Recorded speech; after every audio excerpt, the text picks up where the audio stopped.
sakit na HIV o AIDS.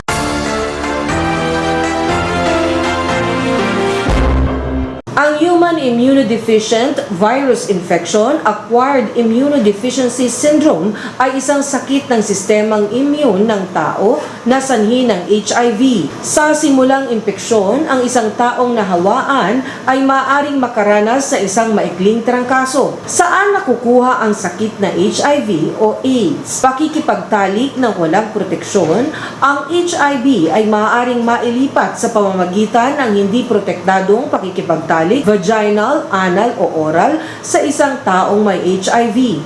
Pagbabahagi ng mga karayom, ang paggamit ng kontaminadong karayom o iba pang mga kagamitan sa pag-ineksyon tulad sa mga droga ay maaaring magdala ng virus. Paglipat ng dugo, ang HIV ay maaaring mailipat mula sa isang taong may HIV patungo sa iba kung ang dugo ng taong may HIV ay direktang mailipat, halimbawa sa pamamagitan ng pagbibigay ng dugo.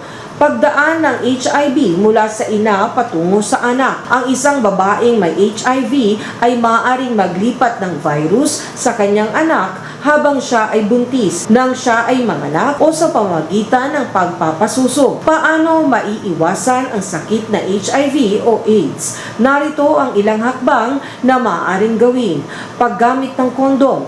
Ito ay mabisang paraan upang maiwasan ang pagkalat ng HIV. Monogamous relation o pagiging tapat sa iyong asawa o partner. Regular na pagpapasuri.